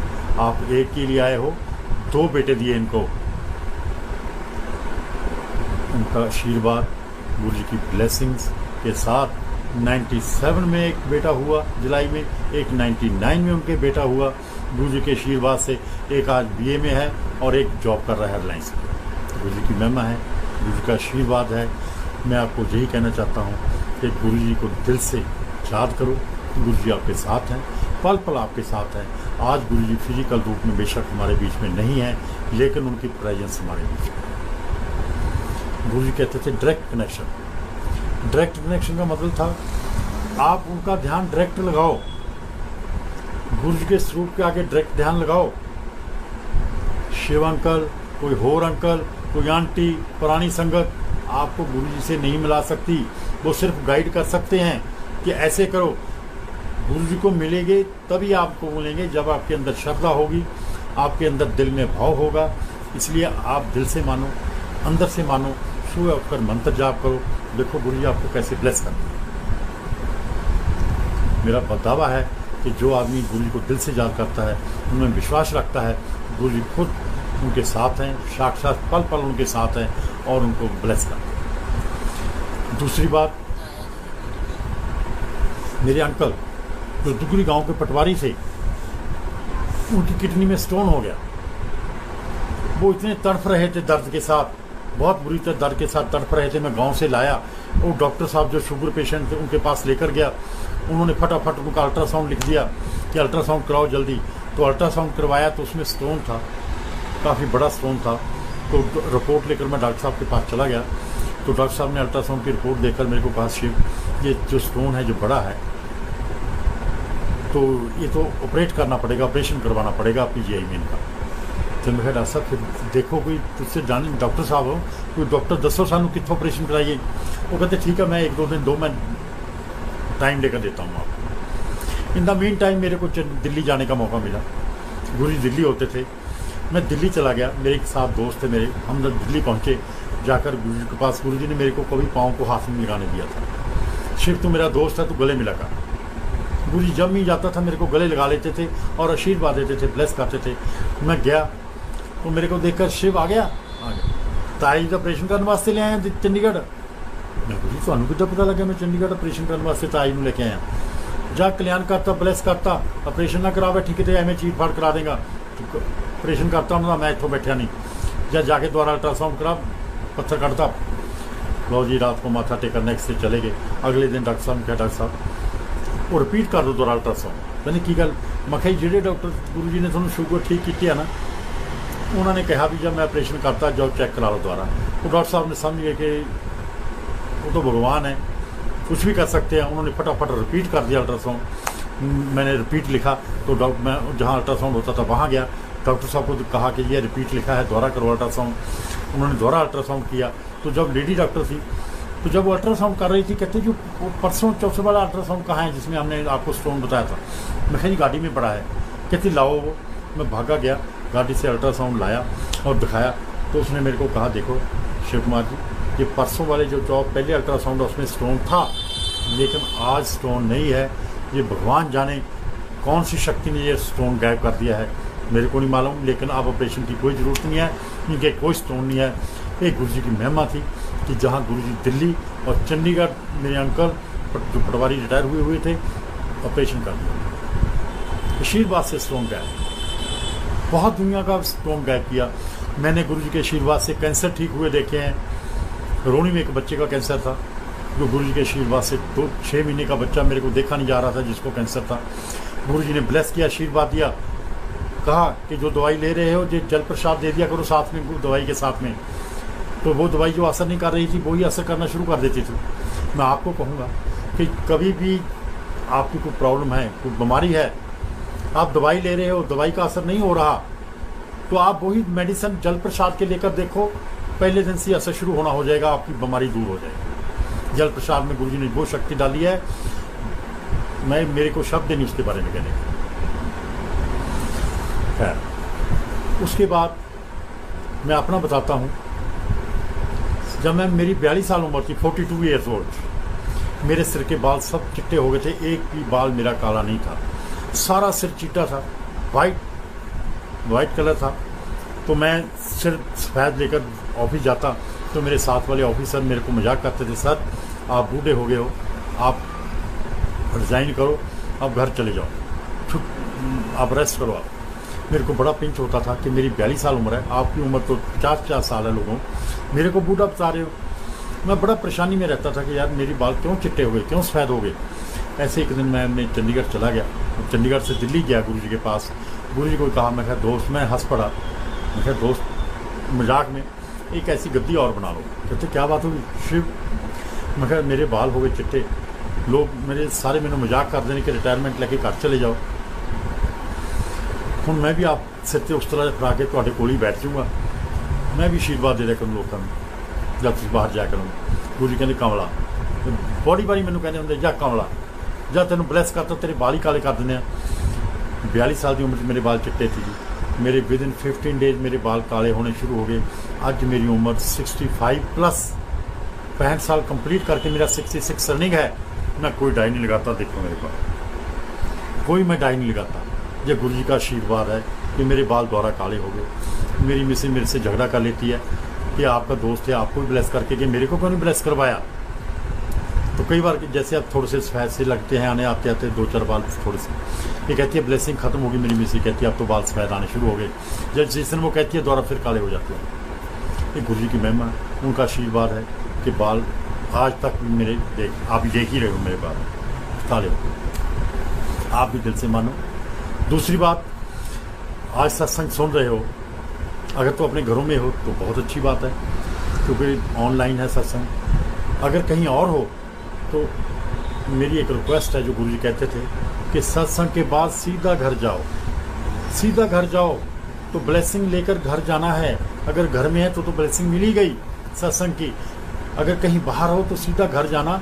कहते थे कि अगर रास्ते में कहीं रुककर सब्जी खरीदने लग गए, रेडी पे शॉपिंग करने लग गई, तो आपकी ब्लेसिंग वहाँ ही रुक जाओगे, खाली हाथ जाओगे। इसलिए एक बार जहाँ भी सत्संग पे आते हो सीधा घर जाओ ब्लेसिंग लेकर, बाद में फिर कहीं मत चले जाओ। उसके बाद टाइम बीतता गया। मैं एक दिन अम्बाला कैंट बस स्टैंड पे खड़ा था। ये 2000 मेरे को एक को बात शुरू की बात है, इसी 2000 के बाद की बात है। तो मैं जब खड़ा था तो मैं देखा कि गुरु जी के बड़े ब्रदर बहादुर सिंह, जो बड़े ब्रदर बहादुर सिंह उधर खड़े थे। मैं उनके पास गया, मैं तो वैसे ही मेरी पोस्टिंग थी वहाँ पर। मैं कहा बहादुर सिंह आप इधर कैसे आए हो? कहते शिव मैं दिल्ली गुरु जी के पास जा रहा हूँ। तो सैटरडे का दिन था, मैं कहा चलो मैं भी चलता हूँ। मैं बहादुर सिंह दोनों बस में बैठे दिल्ली के लिए चल पड़े। तो रास्ते में मेरे को बहादुर सिंह ने बताया कि शिव मैंने एक गाय खरीदी है, बलैती गाय है। पहले हमारे घर में दूध नहीं था, अब दूध, लस्सी, मक्खन, पनीर, घ्यो खुला हो गया है, खूब सभी लोग दूध पीते हैं, खुली हर चीज़ खुली। बहुत अच्छी बात है। कितने के लिए? कहते जी 12 या 13 हज़ार की उन्होंने बताया मेरे को, इतने के लिए। बातें करते दिल्ली चले गए, गुरु जी के पास पहुंच गए। रात को 10:30 बजे का टाइम, संगत चली गई थी, थोड़ी संगत रह गई थी। तो बहादुर सिंह ने बताया कि निम्मे, बहादुर सिंह गुरु जी को निम्मा कहने होंगे, निर्मल सिंह निकनेम निम्मा, क्योंकि परिवार के तो बच्चे जब गुरु जी छोटे थे तो परिवार उनका माता पिता निम्मा ही कहते थे, निकनेम। तो निम्मे हमने गऊ खरीद लिया। मैं गऊ लाया हूँ 12-13 हज़ार की। पहले दूध नहीं था, लस्सी, मक्खन, घ्यो कुछ नहीं था। अब सब कुछ। गाय बहुत दूध देती है, सुबह 7-8 किलो, रात को भी, शाम को भी 8-10 किलो दूध देती है। तो गुरु जी को सारी बात सुनाई जब, तो गुरु जी ने आगे से कहा बहादुर तू गाय नहीं लाया, तू तो अपनी काल खरीद कर लाया है, अपनी मौत खरीद कर ले आया है। इसको जाते ही बेच दे, नहीं बिकती दान कर देना। दान नहीं कोई लेता तो किसी घर में बांध देना, अपने घर में मत बांधना, ये तो तेरी मौत है। खैर बातें करते रहे, सुनते रहे, चलते रहे। सुबह उठे तो 10 बजे हम निकल आए, आकर बस में बैठे। तो रास्ते में बहादुर सिंह को कहा कि बहादुर सिंह गाय को बेच देना जा, नहीं बिकती कर बांध देना। गुरु जी ने जो कहा है इसका ध्यान रखना, मत घर में रखना गाय को। बहादुर सिंह कहते ठीक है कहता रहा, लेकिन उन्होंने दिल से नहीं मानी। कहते मैं कैसे 12-13 हज़ार इकट्ठा किया, मैं कैसे दान कर दूँ गाय को। खैर इतनी बातें करते करते अम्बाला कैंट आ गया। मैं अम्बाला कैंट से चंडीगढ़ आ गया, बहादुर सिंह डुगरी चला गया। मेरे को तीसरे दिन पता चला कि वो गाय ने बहादुर सिंह के पेट में सींग मारा, उससे अगले दिन बहादुर सिंह की डेथ हो गई। गुरुजी सब जानते थे क्या होने वाला है, क्या होगा। उन्होंने बहादुर सिंह को समझाया था, हिंट दे दिया था, लेकिन बहादुर सिंह ने नहीं सुना। मैं गुरुजी को बड़ी बार पूछता था, गुरुजी आप ना तो टेवा देखते हो, ना पत्री देखते हो, ना जन्म कुंडली देखते हो, जो आपके आगे आता है आपसे कोई पूछता है आप कैसे जवाब दे देते हो कि तेरा ये होगा, वो होगा, ऐसे होगा, वैसे होगा। गुरुजी कहते शिव, जो मेरे आगे आता है उसकी टेवा, जन्म कुंडली, पत्री मेरे अंदर खुल जाती है और मैं उसको सब कुछ बता देता हूँ तेरा आगे पीछे क्या है।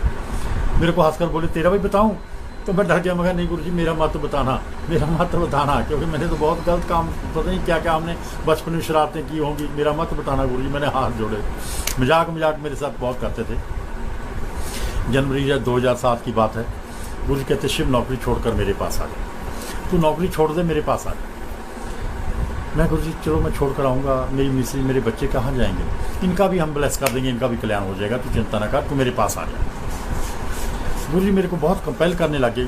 मेरे को लालच था, मेरी इतनी 10 साल की नौकरी है, मेरी इंक्रीमेंट लगने हैं, अभी प्रमोशनें होनी हैं, पे कमीशन बैठना है, तनख्वाह बढ़ेगी, फिर मेरी पेंशन भी बढ़ेगी। मेरे को वो लालच मार गया। आज मैं बहुत गुरुजी के पास शर्मिंदा हूँ कि उनके कहने पे मैं नौकरी क्यों नहीं छोड़ी। अगर मैं नौकरी गुरुजी की बात मान लेता, पता नहीं मैं कहाँ से कहाँ पहुँचता, क्या मेरा उन्होंने कल्याण करना। तो मैं अम्बाला पोस्टिंग थी, मैं हर सैटरडे गुरुजी के पास जाता था। जनवरी 2007 जो नया साल था, तब भी हम गुरुजी के साथ बैठे थे। नए साल 2007 में एक वीडियो है जिसमें मैं गुरुजी के पास बैठा हूँ, तो मेरे को वो यादें आ जाती हैं जब मैं वो वीडियो देखता हूँ। यूट्यूब पे भी है, फेसबुक पे भी मेरे घर वो है। तो टाइम बीता, हर सैटरडे संडे मैं गुरुजी के पास बताता था। 2000 जब भी मेरा टाइम लगता था मैं दिल्ली आता था, हर सैटरडे संडे तो आते ही आता था। शिवरात्रि आई, फिर बैसाखी आई, 13 अप्रैल 2007। मेरे आज भूलेगा नहीं वो दिन, जिस दिन मैं गुरुजी के पास आया था। बैसाखी वाले दिन मैं, मेरे कज़न ब्रदर जनरल कौशल बैसाखी वाले दिन गुरुजी के पास थे। रात के 10 बजे इतनी भीड़ थी लगी हुई। बैसाखी वाले दिन लोग नाच रहे थे, गा रहे थे, भंगड़े पा रहे थे, बहुत मतलब कि रश था। रात के 10 बज गए, 11 बज गए। आहिस्ता आहिस्ता जो बाहर संगत थी लंगर करके जाना शुरू कर दिया। जो बाहर जहाँ पार्किंग है आजकल, वहाँ जो संगत रश था, सब दुनिया जाने शुरू होगी रात के 12-1 बजे चलते बने। तो मंदिर के अंदर अंदर रात के 1:30 बजे मंदिर के अंदर अंदर दुनिया का रश था। बाहर वाले लोग जा चुके थे, लाइटें जल रही थी। रात के 1:30 बजे मैंने गुरुजी से हाथ जोड़कर इजाज़त मांगी, गुरुजी मैनू आशीर्वाद दो, इजाज़त भी दो, मैं हुण जाना चाहना, मेरी सवेरे ड्यूटी है। मैंने याद है गुरुजी कहते शिव हुण तू कदों आएगा भाई। मैं कहा जी मैं तो हर सैटरडे आ जाना, हर शनिवार तो आता हूँ आपके पास मिलने के लिए, आपका आशीर्वाद लेने, आपकी ब्लेसिंग लेने आता हूँ मैं हर शनिवार। अच्छा शिव वादा कर, तो अगले शनिवार आएगा, हम बातें करेंगे, खुलकर दिल खोलकर बातें करेंगे, वादा कर। मैं गुरुजी वादे नहीं करी दे, वादे तो टुट जाते हैं, मेरे हाल भी जा रहा। मैं कहा वादे टुट जाते हैं, वादे तो तोड़ने वास्ते किए जाते हैं। मैं तो हर शनिवार शायद सैटरडे तुहाडे कोल मिल आना, अगले शनिवार फिर आ जाऊँगा। शिव वादा करके जा, मैं तेरे से बातें करनी है, नेक्स्ट शनिवार तू पक्का आएगा। जब गुरुजी ने ज़्यादा कहा, मुझे हुण भी याद है, मैं हंस के मजाक मैं गुरुजी आऊँगा आऊँगा आऊँगा 3 बार मैं गुरुजी ने कहा आऊँगा आऊँगा। गुरुजी भी हंस पे, ठीक है शिव मैं तेरा इंतजार करूँगा, जब ब्लेस किया जब कल्याण करता जा, अगले शनिवार का मैं इंतजार करूँ। तो वादा करके मैं गुरुजी को आ गया। रश इतना था, बड़ी मुश्किल बाहर निकल के जहाँ पार्किंग है वहाँ कार खड़ी थी। कार में मैं और मेरे ब्रदर बैठे, ब्रदर चलाने लगे कार, मैं साथ बैठ गया। तो जब स्टार्ट करने लगे तो देखा कि बाएं और क्या परछामा सा एक आ गया। जब मैंने सिर घुमाकर ऐसे देखा कि वो परछामा नहीं, गुरुजी खड़े थे बाहर गुरुजी खड़े थे नंगे पाँव। मैंने फटाफट, हमारे पास वो कार नहीं थी जिसमें ऐसे दबाकर शीशा नीचे होता है, मैंने हैंडल घुमाया, कार नीचे और शीशा नीचे किया, हाथ जोड़े, गुरुजी आप क्यों बाहर आ गए, आपकी गद्दी खाली है, इतनी संगत बैठी है, आप गद्दी खाली छोड़कर आ गए हो। शिव वो तो गुरुजी वहीं बैठे हैं, गुरुजी तो वहीं बैठे हैं, तो तेरा दोस्त आपको वादा याद कराने आया है। मैं नहीं समझा कि मेरा एक कौन दोस्त है, गुरुजी उधर गद्दी पे बैठे हैं, एक कौन दोस्त आ गया गुरुजी के रूम में मेरे पास। मैं गुरुजी जाओ, नंगे पैर ने गद्दी ना खाली छोड़ो। गुरुजी कहते नहीं शिव गुरु जी तो गद्दी भी बैठे हैं, ये तो आपका दोस्त, तेरा दोस्त तेन ज़्यादा वादा याद कराना आया कि मैं तेरा नैक्सट शनिवार इंतजार करूँगा, तू मेरे को आना ही आना। मैं ठीक है गुरु जी, मैं तो तुहानू प्रॉमिस करके आया ही हाँ, आऊँगा, पक्का आऊँगा। इन्नी गल हुई, तुसीं ब्लैस करो, इजाजत दिओ। तो गुरु जी कहने जा तेरी इंतजार करूँगा। ऐं करिया गुरु जी मैंने जरूर आशीर्वाद दिया। ब्रदर ने कार स्टार्ट करके जो चलने लगे, मैं गुरु जी को आशीर्वाद लैफ्ट साइड से मुँह कराया, ना मेरा दोस्त थी ना उत्थे गुरु जी थे। मैं गेट तक पिछे घूम के देखा, कोई ना जा रहा सी ना आ रहा सी, वो परछावां उत्थे ही गायब हो गया। मैं तुहानूं यही कहूँगा कि गुरु जी की एट ए टाइम एक जगह नहीं, हज़ारां जगह प्रेजेंस है। जिथे भी गुरु जी की संगत है, गुरु जी की प्रेजेंस होती है। जिथे कोई असीं दिलों सत्संग करते हैं, शरधा नाल सत्संग करते हैं, गुरु जी अपनी गद्दी ते विराजमान होंदे ने ते गुरु जी ब्लैस करते हैं। कि मैं दावे नाल तुहानूं दस सकदा, यकीन ना कह सकदा कि जदों भी कोई दिल तो कोई सत्संग करे तो गुरु जी अपनी प्रेजेंस उत्थे लांदे ही लांदे ने, ब्लैस करने वास्ते आंदे आंदे। इस करके गुरु जी विश्वास करो। दूसरी गल, मैं उन्होंने वादा करके चले गए। अगला शनिवार आया, मेरा वादा टुट गया, मेरी ड्यूटी किते लग गई, मैं नहीं जा सकता। जिहड़ा शिव हर शनिवार आंदा सी 6-5 महीने तो वो नहीं आ सकता। उस तो अगला शनिवार, अगला शनिवार, अगला शनिवार, अगला शनिवार, 6 शनिवार निकल गए। हर जिद्दां गुरु जी नूं पता सी कि शिव ने हुण नहीं आना, वादे टुट गए। गुरु जी इंतजार करते रहे, ये गुरु जी जानते ने, इंतजार करते रहे, की करते रहे, मैं नहीं जा सकिया। 30 मई 2007 की गल है, मैं अपने बैडरूम में लेटिया होया सी ते ड्राइंग रूम में मेरे लेट टैलीफोन पिया सी। मैं उस ड्राइंग रूम में अज टैलीफोन मतलब सत्संग कर रहा, जिस ड्राइंग रूम में मेरे टैलीफोन पिया सी उस टाइम। ये उही ड्राइंग रूम है जिथे मैं बैठा। मैं बैडरूम के उठिया, पहले तो रात के 1:15 बजे मेरे लैंडलाइन टैलीफोन पर बैल हुई, क्योंकि लैंडलाइन टैलीफोन मेरा ड्राइंग रूम में पिया सी। यही बैडरूम जिथे मैं बैठा है, सत्संग हो रहा मेरा। रात के 1:15 बजे घंटी बजी, बैल हुई। पहले तो मैं नहीं उठा कि कोई शरारती एवं रात को डिस्टर्ब कर रहा है या नहीं बजनों हटी। मैं उठा, आके टेलीफोन चक्या, हैलो हैलो हैलो हैलो 2 बार करा तो आगे से आवाज़ आई, तेरा वादा कित्थे गया शिव, तू तो आना सी, तू तो आया ही नहीं, तू तो वादा तोड़ता, तेनों आना चाहिए सी। मैं गुरु जी सॉरी मैं नहीं आ सकिया, मेरी ड्यूटी लग गई, मैनू माफ़ करो, मैं सवेरे पहली बस आऊँगा, तुहानूं मिलण आ रहा सी। शिव मैं तो तेन कल्याण करना सी, तेरा ब्लैस ही करना सी, तेन आना चाहिए सी, तू नहीं आया, कोई गल नहीं, तेन ब्लैस किया, तेरा कल्याण किया। मैं कहा नहीं गुरु जी मैं तो सवेरे पहली बस आ रहा, तुहाडे कोल आके ब्लैसिंग लऊँगा। शिव हुण ना तू आई, मैं तेन इत्थे नहीं मिलना। क्यों गुरु जी क्यों नहीं मिलना, किते सत्संग ते जाना तुसीं कल? शिव नहीं, सत्संग ते नहीं जाना, ये तो हुण अपनी लास्ट मुलाकात है, अखीरली मुलाकात है, आपां नहीं कदे मिलांगे, आपां नहीं कदे गलबात होनी है, ये अखीरली गलबात है अपनी। मैं तो तेन ब्लैस करना, तेरा कल्याण करता, तेन ब्लैस करता, तेरी जिंदगी खुशियां ही खुशियां मिल गई। मैं गुरु जी नाराज़ ना हो, मैं सवेरे पहली बस आ रहा। नहीं शिव हुण ना तू आए, हुण तो बस तेनों आशीर्वाद दिता। एक गल याद रखी, ना तो अपनी कदे हुण गलबात होनी है, ना आपां कदे मिल सकना। एक गल याद रखी, तेनों संगत बहुत प्यार करूगी। मैं गुरु जी मेरी किहड़ी संगत है, मैनूं तो कोई दिल्ली का एक भी तुहाडा जिहड़े भगत नहीं जानदा, किसी नूं नहीं पता कि शिव तुहाडा दोस्त है, बचपन का दोस्त है तुहाडा। नहीं शिव तेनों यही संगत बहुत प्यार करूगी। खैर मैनू नहीं समझ आता कि किहड़ी संगत मेरी, गुरु जी की संगत है, मेरी तो कोई संगत नहीं, मैनू कोई जानता नहीं, मैनू एक बंदा नहीं जानता, मैं दोस्त हाँ गुरु जी का। खैर गुरु जी ने इन्नी गल हुई कि तेन संगत बहुत प्यार करूगी। टैलीफोन डिसकनैक्ट हो गया। डिसकनैक्ट होने तो बाद मैं खड़ा टैलीफोन को खड़ा सोच रहा थी कि मेरा दोस्त नाराज़ हो गया। मेरे दिमाग पता नहीं की ख्याल है, मेरी मिसिज का उधरों आवाज़ आई, तुसीं टैलीफोन पर किहदे नाल गल्लां करी जा रहे हो। मैं कहा गुरु जी का टैलीफोन से बड़े नाराज़ हो रहे थे कि तेन आना चाहिए सी, तू आया नहीं, तू तो वादे तोड़ता, तेन तो ब्लैस करना सी, तेरा कल्याण करना सी, पता नहीं तेनों संगत बहुत प्यार करूँ। अखीर की गलबात है, हुण आपां ने कदे नहीं मिलना, पता नहीं किदां दी अज बहकियां गल्लां कर रहे थे। मेरी मिसिज कहती तुहाडा दिमाग ठीक है, अपना 1.5 महीने तो टैलीफोन डेड है, अपना टैलीफोन डिसकनैक्ट है, कोई तार नहीं आ रही, पोल उतरवा दी, तार भी उतरवाती है, कोई बिजली की तार नहीं लगी, तुसीं डेड टैलीफोन ते खड़े गल्लां करी जा रहे हो, तो ठीक है दिमाग तुहाडा। मैं फटाफट द्वारा टैलीफोन चुक्या, हैलो हैलो हैलो करता रहा, ना वो कोई डायल टोन सी, ना वो कोई आवाज़ सी।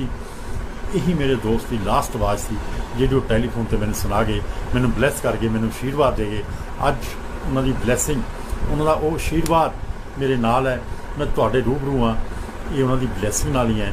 मैं एक इंसान हाँ, मैं कौन हाँ, मैं एक रिटायर्ड फौजी अफसर हाँ। ਇਹੋ ਜਿਹੇ ਮੇਰੇ ਵਰਗੇ ਅਫਸਰ ਪਤਾ ਨਹੀਂ ਦੁਨੀਆ 'ਚ ਫੌਜੀ ਕਿੰਨੇ ਘੁੰਮਦੇ ਨੇ, ਕੋਈ ਨਹੀਂ ਉਹਨਾਂ ਨੂੰ ਬਾਅਦ 'ਚ ਪੁੱਛਦਾ, ਕਿਉਂਕਿ ਉਹ ਆਪਦੀ ਜ਼ਿੰਦਗੀ ਉਹਨਾਂ ਨੇ ਫੌਜ 'ਚ ਬਿਤਾਈ ਹੁੰਦੀ ਆ, ਸਿਵਲ 'ਚ ਉਹਨਾਂ ਨੂੰ ਕੋਈ ਜਾਣਦਾ ਨਹੀਂ, ਉਹ ਬਾਅਦ 'ਚ ਇਕੱਲੇ ਰਹਿ ਜਾਂਦੇ ਨੇ। ਪਰ ਅੱਜ ਗੁਰੂ ਜੀ ਦੀ ਬਲੈਸਿੰਗ, ਉਹਨਾਂ ਦੀ ਸੰਗਤ ਮੈਨੂੰ ਕਿੰਨਾ ਪਿਆਰ ਕਰਦੀ ਆ, ਇਹ ਤੁਹਾਡੇ ਦਿਲਾਂ ਦੇ ਵਿੱਚ ਤੁਸੀਂ ਜਾਣਦੇ ਹੋ। ਇਸੇ ਕਰਕੇ ਮੈਂ ਤੁਹਾਡੇ ਰੂਬਰੂ ਹਾਂ। ਗੁਰੂ ਜੀ ਦੀ ਮਹਿਮਾ ਇਹ ਮੈਂ ਸੋਚਦਾ ਕਿ ਗੁਰੂ ਜੀ ਤੁਸੀਂ ਟੈਲੀਫੋਨ 'ਤੇ ਮੇਰੇ ਨਾਲ ਗੱਲ ਕਰਦੇ ਰਹੇ ਹੋ ਇੰਨਾ ਚਿਰ, ਵੀ ਕੋਈ ਤਾਰ ਨਹੀਂ, ਕਿਹੜਾ ਚਮਤਕਾਰ। ਫਿਰ ਮੈਂ ਸੋਚਿਆ ਭੋਲੇਨਾਥ ਤੁਹਾਡੇ ਵਾਸਤੇ ਕੁਝ ਵੀ ਅਸੰਭਵ ਨਹੀਂ ਹੈ, ਇੰਪੋਸੀਬਲ ਨਾਂ ਦੀ ਚੀਜ਼ ਕੋਈ ਨਹੀਂ ਹੈ ਤੁਹਾਡੇ ਅੱਗੇ, ਹਰ ਚੀਜ਼ ਤੁਹਾਡੇ ਅੱਗੇ ਪੋਸੀਬਲ ਹੈ। ਖੈਰ ਮੈਂ ਰਾਤ ਦੇ 3 ਵਜੇ ਸੌਂ ਗਿਆ, ਸੋਚਦਾ ਗੱਲ ਵੀ ਕਿੱਥੋਂ ਗੱਲ ਹੋਈ। ਸਵੇਰੇ 5 ਵਜੇ ਮੇਰੇ ਬ੍ਰਦਰ ਜਿਹੜੇ ਜਨਰਲ ਕੌਸ਼ਲ ਮੇਰੇ ਨਾਲ ਦਿੱਲੀ ਜਾਂਦੇ ਸੀ, ਸ਼ਿਵ ਉਹਨਾਂ ਦਾ ਟੈਲੀਫੋਨ ਆਇਆ, ਕਹਿੰਦੇ ਸ਼ਿਵ 5 ਵਜੇ ਟੈਲੀਫੋਨ ਆਇਆ, ਸ਼ਿਵ ਗੁਰੂ ਜੀ ਨੋ ਮੋਰ, ਗੁਰੂ ਜੀ ਦੁਨੀਆ ਛੱਡ ਕੇ ਜਾ ਚੁੱਕੇ ਨੇ, ਪਤਾ ਨਹੀਂ ਉਹ ਕਿ ਆਪਣਾ ਚੋਲਾ ਛੱਡ ਕੇ ਕਿਹੜੀ ਦੁਨੀਆ 'ਚ ਬਿਰਾਜਮਾਨ ਹੋ ਗਏ ਨੇ, ਜਾ ਕੇ ਕਿੱਥੇ ਬਲੈਸ ਕਰਨ ਵਾਸਤੇ ਚਲੇ ਗਏ ਨੇ। ਮੈਂ ਕਿਹਾ ਜੀ ਰਾਤ ਤਾਂ ਮੇਰੀ 1:15 ਵਜੇ ਗੱਲ ਹੋਈ ਹੈ ਉਹਨਾਂ ਨਾਲ, ਕਹਿੰਦੇ ਉਹਨਾਂ ਨੇ ਤਾਂ 30 ਤਰੀਕ ਦੀ ਰਾਤ ਨੂੰ 10 ਵਜੇ ਉਹਨਾਂ ਦੀ ਤਬੀਅਤ ਖਰਾਬ ਹੋ ਗਈ ਸੀ। ਤਬੀਅਤ ਖਰਾਬ ਹੋਣ 'ਤੇ ਉਹਨਾਂ ਨੂੰ ਕਾਫੀ ਪਹਿਲਾਂ ਟ੍ਰੀਟਮੈਂਟ ਫਸਟ ਏਡ ਦੇਣ ਦੀ ਕੋਸ਼ਿਸ਼ ਕੀਤੀ ਗਈ, ਜਦੋਂ ਨਾ ਠੀਕ ਹੋਏ ਫਸਟ ਏਡ ਨਾਲ ਫਿਰ ਉਹਨੂੰ ਹਸਪੀਟਲ ਲੈ ਕੇ ਗਏ ਏਮਸ ਦੇ ਵਿੱਚ। ਡਾਕਟਰ ਨੇ ਬਹੁਤ ਕੋਸ਼ਿਸ਼ ਕੀਤੀ, ਪਰ ਗੁਰੂ ਜੀ ਦੀ, ਮੈਂ ਤਾਂ ਦਾਅਵੇ ਨਾਲ ਕਹਿਣਾ, ਗੁਰੂ ਜੀ ਇਸ ਦੁਨੀਆ 'ਚੋਂ ਫਿਜ਼ੀਕਲ ਰੂਪ 'ਚ ਬੇਸ਼ੱਕ ਚਲੇ ਗਏ ਨੇ, ਪਰ ਉਹਨਾਂ ਦੀ ਪ੍ਰੈਜੈਂਸ ਪਲ ਪਲ ਸਾਡੇ ਨਾਲ, ਆਪਣੀ ਮਰਜ਼ੀ ਦੇ ਨਾਲ ਉਹਨਾਂ ਨੇ ਆਪਣਾ ਚੋਲਾ ਛੱਡਿਆ, ਆਪਣਾ ਸਰੀਰ ਉਹਨਾਂ ਨੇ ਆਪਣੀ ਮਰਜ਼ੀ ਨਾਲ ਛੱਡਿਆ, ਕੋਈ ਤਾਕਤ ਨਹੀਂ ਸੀ ਗੁਰੂ ਜੀ ਨੂੰ ਲਿਜਾਣ ਵਾਲੀ। ਇਸ ਕਰਕੇ ਤੁਸੀਂ ਗੁਰੂ ਜੀ 'ਚ ਵਿਸ਼ਵਾਸ ਬਣਾਓ। ਇੱਕ ਗੱਲ ਤੁਹਾਨੂੰ ਮੈਂ ਜ਼ਰੂਰ ਦੱਸਣੀ ਚਾਹੁੰਦਾ ਕਿ ਦਿੱਲੀ ਬੜਾ ਮੰਦਿਰ ਜੋ ਗੁਰੂ ਜੀ ਨੇ ਆਪਣੇ ਹੱਥਾਂ ਨਾਲ ਬਣਾਇਆ, ਉੱਥੇ ਜ਼ਰੂਰ ਦਰਸ਼ਨ ਕਰਕੇ ਆਓ ਇੱਕ ਵਾਰ, ਕਿਉਂਕਿ ਗੁਰੂ ਜੀ ਕਹਿੰਦੇ ਹੁੰਦੇ ਸੀ ਇਹ ਬੜੇ ਮੰਦਿਰ ਦੇ ਵਿੱਚ ਸ਼ਿਵ, ਮੈਂ 12 ਜੋਤੀਲਿੰਗਾਂ ਦੀ ਸ਼ਕਤੀ ਪਾਈ ਆ, ਜਿਹੜਾ ਵੀ ਕੋਈ ਗੁਰੂ ਜੀ ਦਾ ਧਿਆਨ ਲਾ ਕੇ ਮੰਦਿਰ ਨੂੰ ਬਿਜਲੀ ਨਿਕਲ ਜੂਗਾ, ਅੱਗੇ ਲੰਗਰ ਪ੍ਰਸ਼ਾਦ ਕਰਕੇ ਚਲਾ ਜਾਊਗਾ, ਉਹਦਾ ਕਲਿਆਣ ਹੋ ਜੂ, ਉਹ ਬਲੈਸ ਹੋ ਜੂ।